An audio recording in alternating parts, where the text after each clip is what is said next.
Hello? Hi, is this Matt Reardon? This is.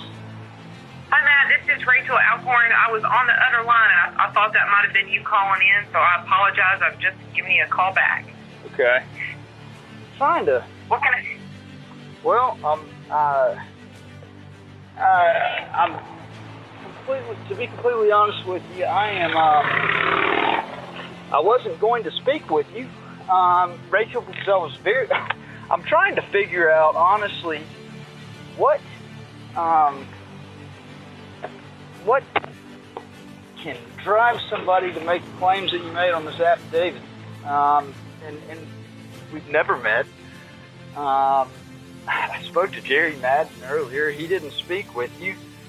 And it's a coincidence that, the second time, for the second time in a year's time, I'm sure you know, I'm in the Supreme Court. I'm fighting a tremendous injustice from 2017, and for the second time in a year's time, the assigned judge on two separate circuit court matters was changed in the system. I never was out of line. I never threatened anybody. I did what I would feel would be the civic duty of anybody. Should be any concerned citizen, and I was in particular involved in this because of it being my case. And the next day I get this affidavit taken out that, I've pulled all the records from Chancery Court. The factual description here on this uniform commitment affidavit is far from the truth. Well, let me explain to you why the affidavit was filed in my position here. So I supervise the Assisted Outpatient Treatment Team and the I-Court team, which are two programs that are responsible for providing and supervising the treatment for people who are on outpatient commitment orders. And you were on an outpatient commitment order out of Calhoun County, and the I-Court team and the AOT team both tried to engage you. Let's see, I believe that was from about your release in June to September. Nobody had contacted me or anything. Yes, they did, and we have documentation of that. So, what number? In September, our executive director issued a letter to the Chancery Clerk of Calhoun County saying that you're on an outpatient commitment order through July 22nd of 2021, and we have not been able to engage you, and that we would not attempt to engage you to provide services unless you reach out to us or at the request of law enforcement and or the Chancery Court to provide mobile crisis team support. So, at the request of local law enforcement, we were engaged by them about the concerning behavior of you at the court. And so, within my role, I filed an affidavit of commitment, which started the process, which is the legal process in the state of Mississippi, and then we followed that process through. Okay. So, I figured it had come from Joey East. I'm not asking you to familiarize yourself with everything that I've had going on. God knows it's been a tremendous amount. But to actually take somebody such as Joey East, just right there at his word to not look into anything, I think is highly prejudicial for one. You actually knew there are major issues that are actually involved. If you weren't already, I'm sorry, this doesn't really have anything to do with your court case, and I'm not familiar with that. But you are on an outpatient commitment order for us to provide treatment, and that's really the only issue that I have. If you were already engaged in treatment and we were able to provide treatment and provide that court ordered monitoring, then we would have more information. But going into public places and recording people is not for one, I'm a credentialed member of the press. Lafayette County multiple times has gotten a copy of my press credentials, so I'm documenting I mean, records were fraudulently changed in circuit court. There's no way that I was delusional and made that up when it's actually truly documented. Were you sent the email that I sent Jerry Madden with the link that actually shows that completely documented? I don't believe so. I mean, it's unfair to call me delusional when I've gone above and beyond to publish, to produce the proof, and this is why I do that, is so that I'm not called crazy, so that I have evidence backing up what I'm saying. And I mean, to be completely honest with you, to call me delusional and to not look at the actual facts and the published proof right there makes me think that the person calling me delusional is delusional. Because you can't, I mean, the facts speak for themselves. The evidence speaks for itself. I'm producing a documentary. I've uncovered shocking things. And yes, I'll admit, they are some of the most bizarre, just uncharted, shocking things that it would be so easy to call me crazy. Had I not have had undoubtable, just there's indisputable proof of it. The county is trying to cover up what they did back in 2017. It's no surprise. Joey East does not want me around here. But what I'm doing is not illegal. I mean, granted, if I was a county official that had my hands tied in things that didn't really shed the best of light from a legality standpoint, I probably wouldn't want the person around either. But the fact of the matter is, not only am I a private citizen, but I'm a credentialed member of the press. Pressing in a non-threatening way to try to find out where the buck stopped, where the responsibility fell, and the next day, the day after, I get hauled in on a judicial commitment right in front of my own family and taken away for 2.5 weeks. I'm sorry. That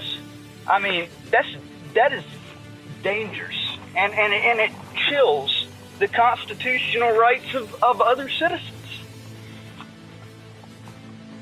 Matt, I really want you to understand that you're on an outpatient commitment order, which that order requires that you participate in mental health treatment. And that we had already filed an affidavit of noncompliance and notified the courts that you were not in compliance with treatment. Okay. So that in itself would be enough for you to have your OPC revoked and go back to state hospital. But to say that I'm paranoid and delusional and provoking people with my minor child, where did that come? Where did provoking people with his minor child come from? That was information reported by law enforcement and community members who witnessed it.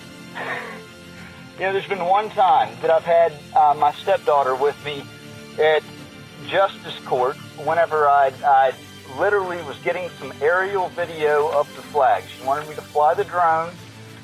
The drone had a mishap and hit the ground. It was a complete overreaction by Lafayette County Sheriff's Department that brought 10 officers up there. I have done a public record request to get the body camera and officer statements of each of them. So if you can get that, good on you. They decided they were going to they made up their own investigation, even though it's out of their jurisdiction, to not have to comply with the public record request. That has sat open since the end of September.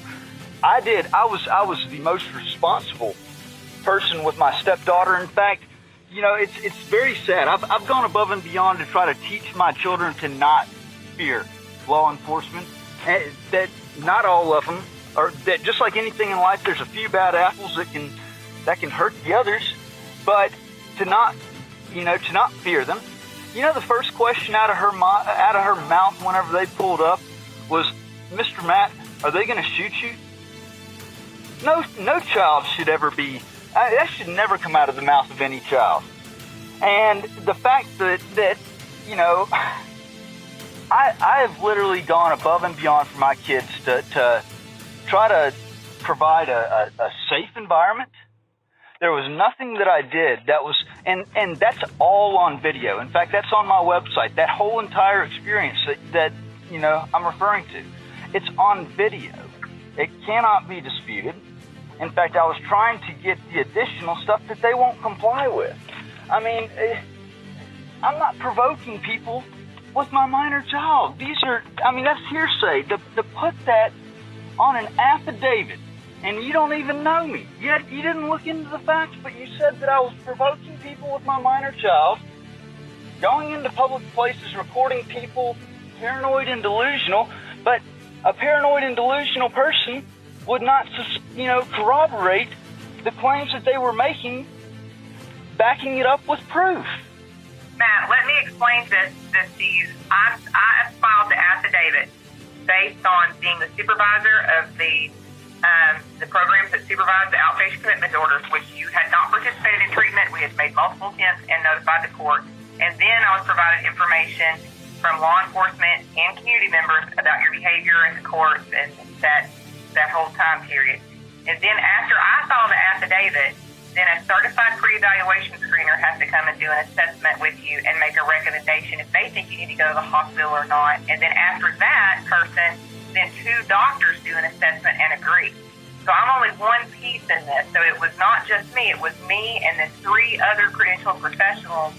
But they were hired by the same county that deprived me of all my rights and what I've alleged to have been a election scandal back in 2017. It's under a civil rights investigation. Do you not think that Chancery Court, the same county, that it would be in their best interest to pick and choose who it was that was assigned as my quote-unquote representation, and who was assigned as the quote-unquote special master, and who was assigned as the doctor and the nurse practitioner? Because, I'm here to tell you, I've got all that on paper. Even what they were paid. It was... I see your concerns. I do. And I wish that you had participated in your mental health treatment so that we had some history to back you up.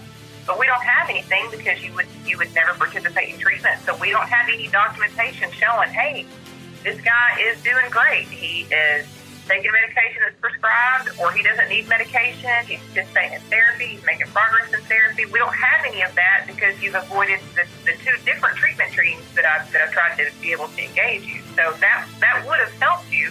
But since you're on an outpatient commitment order and we haven't been able to engage you, we don't have any of that information to say how you're doing. But do you understand why I would have trust issues, and particularly now why I would have trust issues with your organization? I did hear what you're saying.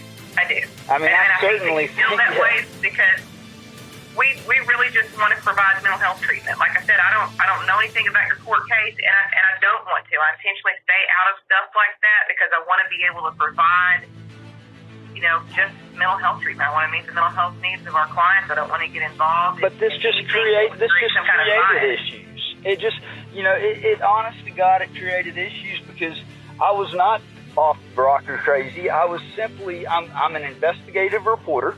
I'm a credentialed member of the press. I'm having to go and do all the work of an attorney on my own case. I mean, it's very stressful. And to find a judge getting changed in the system twice over the past year, and to simply want to know who would be responsible for this? How could this happen? All that. I mean, I never once I even told Jeff Busby, the circuit clerk, I'm not trying to blame your office. I don't think it was anything to do with your office. I just need to find out, where this could have happened. And, I mean, he got highly defensive. Contacted the sheriff. The sheriff blocked me in, told me not to go back into circuit court when I never threatened anybody. I mean, I record. That's the reason why I recorded, is because I'm tired of the lies getting spread. I have to have a way of justifying, of backing myself up and proving. Lafayette County taught that to me back in 2017 with the lies that they spread. And so that's the reason why I record, and I keep a recorder on me all the time, is because, you know what? I'm tired of getting lied on, just the lies getting spread. I have to. I feel the need, and sorry, nobody should ever have to feel that way.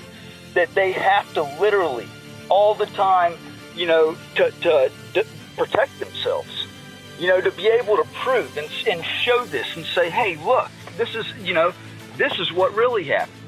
Nobody should ever have to feel that way. But, it's the unfortunate, position that I find myself in, and this is a prime example why.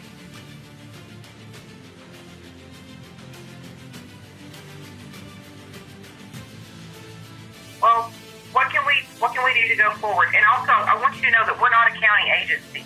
So I think sometimes that's confusing for the general public that they think that we are a county agency, and we're not. All of our programs are certified through the State Department of Mental Health, so we're not a county agency. So, like I said, we really do try to stay separate. I would love not to have any issues with you or your company. I certainly feel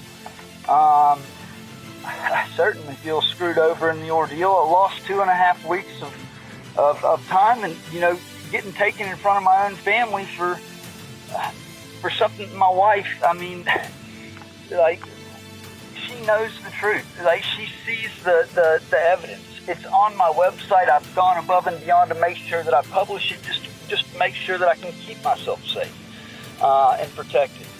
So I'm not labeled as crazy. And the county just immediately did a NCIS or NCIC report or whatever and I have good reason to believe that the reason for that is because everything's going to reverse in the Supreme Court from 2017.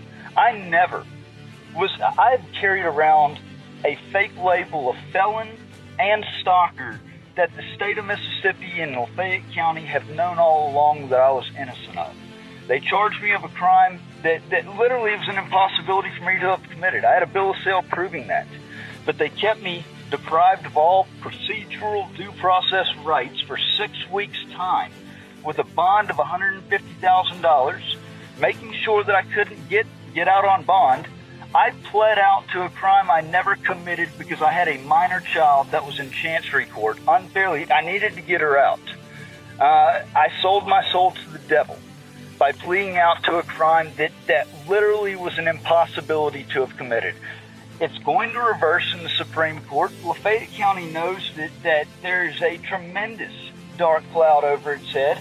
And I honestly, in looking at the papers and seeing the immediate NCIC report that was reported to bar me from any kind of firearm purchase, it's, it just further goes to show the intentions, the foul intentions of these county officials. They can't admit that they were wrong on anything. They want to continue absconding with the things that they've done and really truly harming an innocent person that was innocent since day one. That's literally been fighting for his life. They have tremendously harmed my kids from what they've done to me. I've lost 4 houses over the last 4 years, and I'm doing everything I can to stay afloat and to overturn this injustice. So, I was thinking about this, and I don't want to have to, if it was Joey, and it's not the first time, it's certainly not the second time that he's done this sort of thing. Any type of information that you were passed, I would be willing to indemnify, completely Communicare and you, if I can get all the information that was passed to you by Joey. So I can hold, by Lafayette County Sheriff's Department, so I can hold the proper ones accountable that need to be held accountable. That information is on the affidavit. The information that I reported to the Chancery Court, that's listed on the affidavit as to what the concerns were. And again, it's also, the situation was elevated because you were already on an outpatient commitment order and had been non-compliant with treatment. And because there was a history of concern, these new behaviors being reported definitely elevated the risk. And so that's why I filed the affidavit. And any information is listed on that affidavit. I mean, did he send this to you via email? Did he communicate it via phone? How was this information relayed to you? It was just told to me. It was just told to you. I mean, he came up there in person or what? This isn't about that. I mean, we followed the legal process of filing an affidavit, and then again, after that, information by law enforcement. But I would like to know how he reached out, and communicated this in exactly what Joey said. I don't have those words verbatim, but you can look back and reference as that affidavit. Okay. All right. Well, I want you to know that, I mean, like, I don't want this to happen again. I mean, it's so unfair. I mean, I understand that, I hadn't followed up with appointments, but I was also advised that there was a cost. And honestly, when I've lost 4 houses over the last 4 years and having to fight this tremendous injustice and having ongoing, appeals in the Supreme Court, not having an attorney and having to fight these battles on my own, and literally, it cash strapping my family down to next to nothing. I mean, there's legitimate reason for. But the AOT team and the I-Court team both notified you that there would not be charges for your services. That's why we really wanted to provide you either one of those specific programs. So we did offer you two different options with multiple staff trying to contact you. But my wife and I lost our house over there in Bruce, is what I'm saying. I never got notified of any of that stuff. We had lost our house in Bruce, and we had no other choice but to relocate to Lafayette County. None of that was ever communicated to me or passed along to me.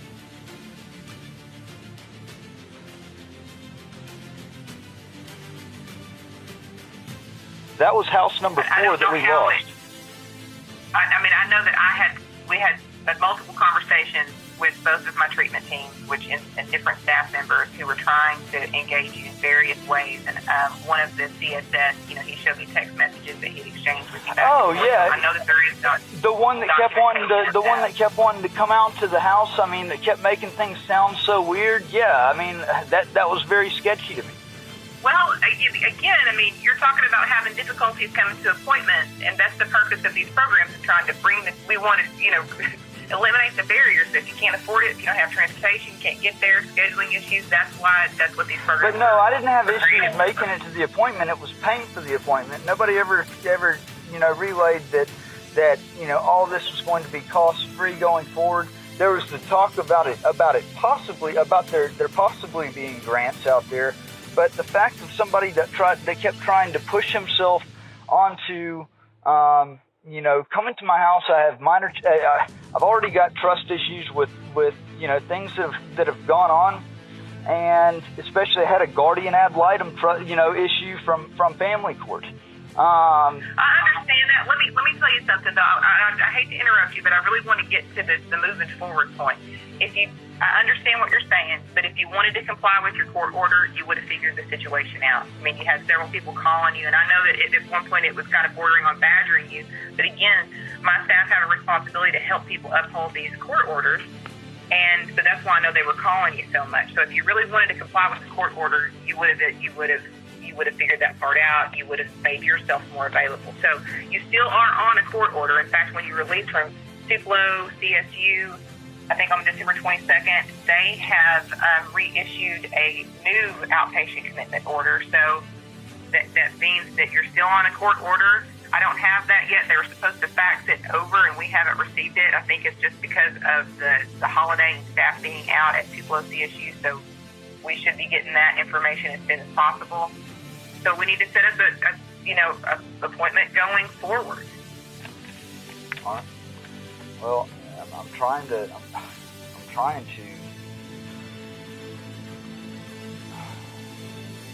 I had to get this thing addressed right here. I mean, like, this is. Put yourself in my shoes. I mean, it's hard to do that. Anybody for anybody, it would be nearly impossible to actually truly understand the David versus Goliath battle that I've had to endure. Like literally the stress has been overwhelming. I've done everything that I can do to literally, when nobody would help me, to step up and do the job of attorneys, because I couldn't afford to let this go by the wayside and get time barred out.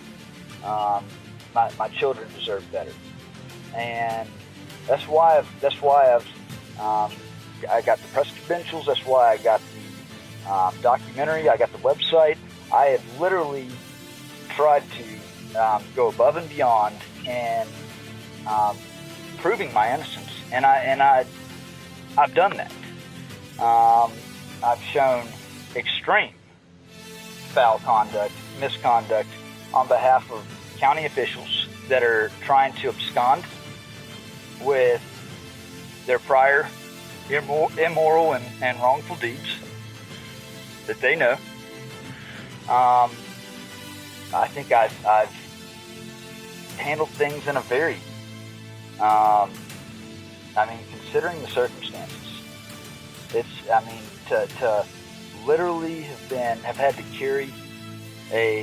to have lost everything, to have had everything going, to have been on the agenda to speak out and address City Hall on the day of the election of the Oxford mayor, to have been charged with a crime that literally was an impossibility to have committed, the same day that Joey East sends an email out to the mayor and the board of aldermen seeking to change 2 city laws regarding the carrying of firearms, all because I did a constitutional display, never threatened anybody the day before. I was on the agenda to speak out at City Hall the day of Robin's election, right after Joey. They pushed through those 2 city law changes while I was in jail without so much as the consent or the knowledge of the governed. I'm a Marine Corps veteran. The things that they've done are beyond criminal.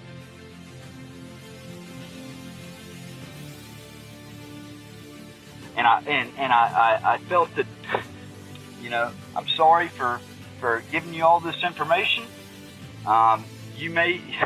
You and Joey may be, buddies or next door neighbors, who knows? But, at the end of the day, the facts are the facts. I never deserved any of this. All I've been out for since day one is to protect and preserve the constitutional rights, my constitutional rights, and the constitutional and civil rights of others. I've taken politics out. It's no longer anything political. It's about right or wrong. And what they're doing is wrong. Well, I just want to help you get mental health treatment. It sounds like you're going through a whole lot. I think it'd be a great idea for anybody to talk to a therapist, but it sounds like you've had an awful lot of hardship. And like I said, I'm really not familiar with all of this stuff that you have going on. Well, but this could have been handled, and they didn't have to go to the extreme route, and I see that based on the paperwork that they could have chosen lesser routes. They didn't have to go straight to inpatient. Even but you were already on an outpatient commitment order. That's the thing. When you're on an outpatient commitment order, you have to participate in treatment, or you have to go to the hospital. So if you had participated in outpatient treatment, you could have prevented that from happening, because we really don't want you to go to the hospital. That's the goal of these programs, is to keep you out of the hospital. But if we can't find you and we make all these attempts and we notify the court, and then we're notified by law enforcement and other community members that your behavior is bizarre, and you're going to court and interviewing people and disrupting, public places of business, then it elevates the situation to where, okay, well, we've got to revoke the OPC, and then this process has to start. But that's the thing. I never disrupted their business. I never threatened anybody. I never posed any kind of harm to myself or others, as it was marked. I literally, it's a court. It's a circuit court that I had matters filed in. So to say that I was disrupting their business is now saying, okay, it's not really a court. It's it's a de facto corporation. It's not operating as an actual court. And that was what I found was odd about. I think you're missing my words now. We're getting really off topic because, again, I'm only concerned about your mental health treatment and the OPC. So I've told you that you're on an OPC going forward. And so will you please participate in treatment this time, because we would really love to be able to provide treatment that you need, and maybe this whole situation could be prevented in the future. Yeah, I just want an understanding that some of these things, that I'm not a delusional person. I'm not it would be one thing if I didn't back it up with evidence. And that's why I said, if you're going to call me delusional, at least, familiarize yourself with what all's going on and look at the evidence to see that I'm not.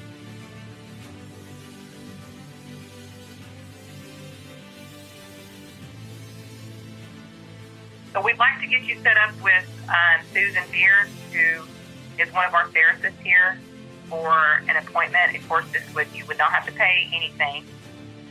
For the record, you would not have to pay anything. There would be no charge for your services. If you're prescribed medication, you would have to pay some for your medications, but we have a pharmacy that we work with that we try to make them as affordable as possible. And I don't know that you were taking medication in the past. I don't know that off the top of my head. I would have to review your chart, so I'm not sure that would even be an issue. But you do have to participate in treatment in order to comply with the outpatient commitment order.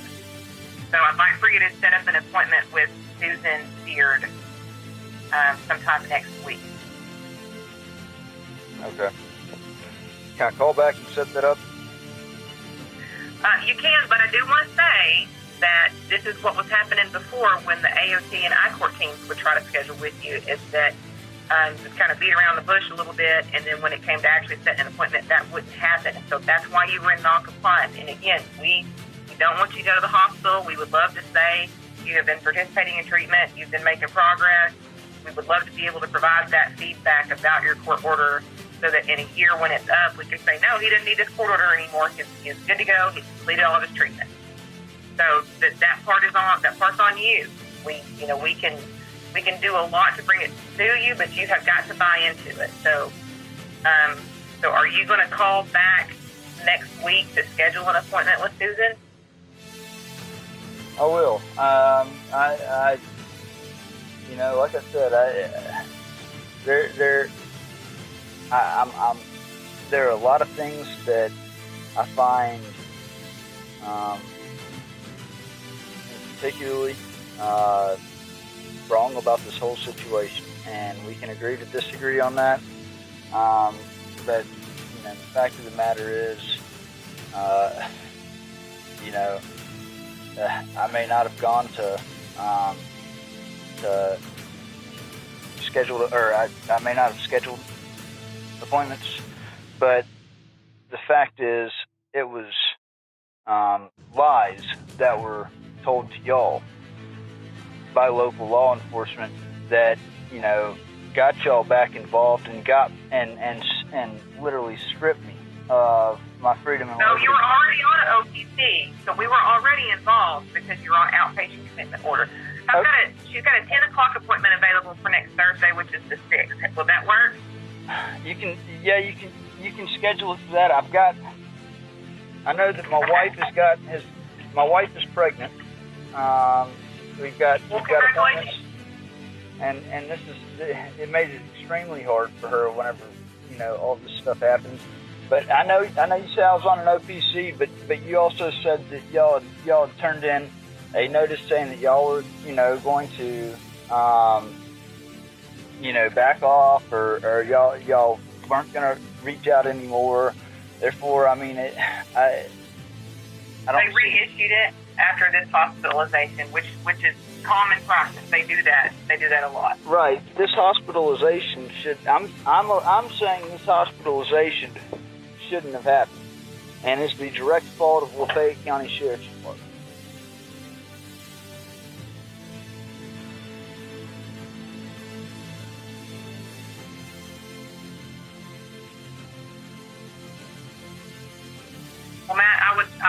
you to move forward with your treatment so that you can say, look, I'm doing everything that I need to do. So I'm going to put you down for this appointment at 10 o'clock on Thursday, which is the 6th, with Susan Beard. And that's going to be at our main office location on Highway 7. Do you know where we're located? I do. Okay. That's here in Oxford. It's the Oxford location. Is that okay? Yeah. Okay. If that appointment does not work or you need it changed, please call Susan or you can call me. But I really want to try to get you communicating with Susan since she's going to be your therapist to change that. But again, I really want to encourage you to stick to this appointment. And if this appointment time doesn't work, you really need to reschedule that ahead of time because, again, you're on this court order to participate in treatment. Okay. All right. Sounds good. Okay. All right. Well, thank you, Matt. Thank you, Rachel. Have a good day. You too. Bye. Bye-bye.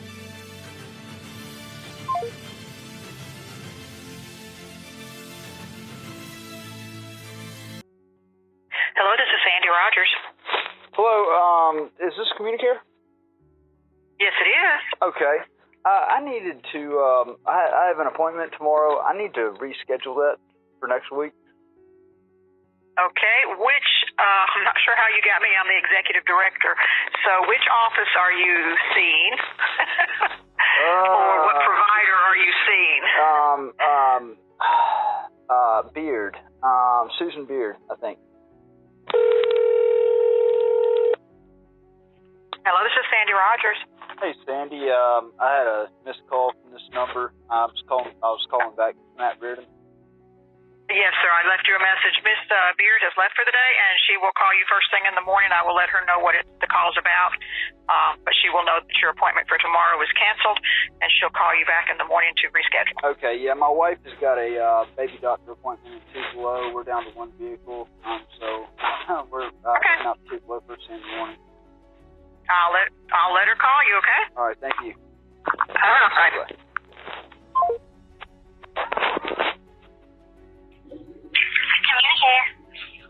Yes, ma'am. I need to speak with the, who is the executive director up there? The executive director is Dr. Sandy Rogers. Is she in? I believe she is. I am looking for her extension now, and I will forward you. Okay, May I ask who's calling? This is Matt Reardon. Okay, I will. Now, Matt, this is Susan. Are you trying to schedule an appointment?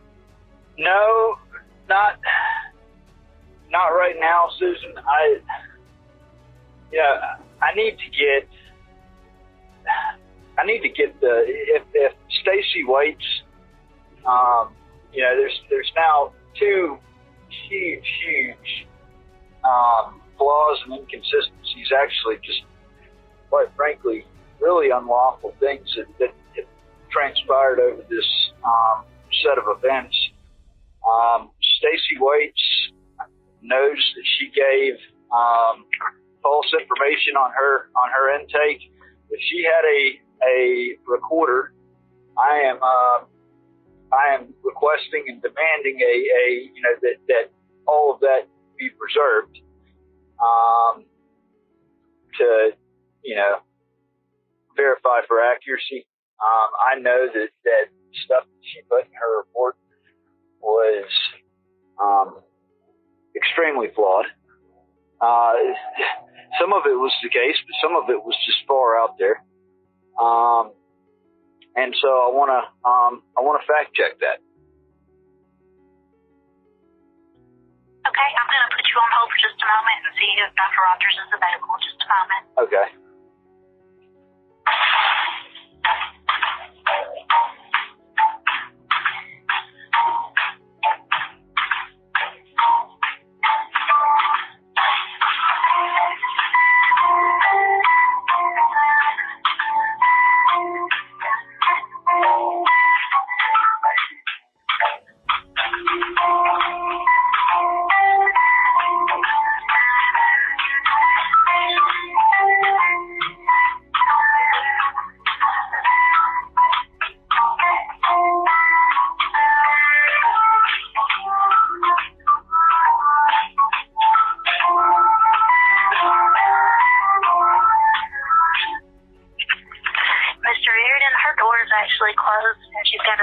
is saying that she's in a meeting, so would you like me to take the message down? Yeah, if you can just have her give me a call. I was told, I wasn't sure 100%, who Stacy was, if she was contracted out to another party, or if she was an employee of Communicare. I was informed just a little while ago that she was a employee of Communicare, because I'm getting the audio from the hearing in front of where I was confined. And the other piece that I'm needing is I would like to get anything recorded with the doctor and nurse practitioner. I would imagine that they recorded it on their end, as well as Stacy Waits. This was ludicrous. It was the most just despicable thing I've ever imagined. Okay, well, I will leave this message for her, and hopefully she'll be able to call you back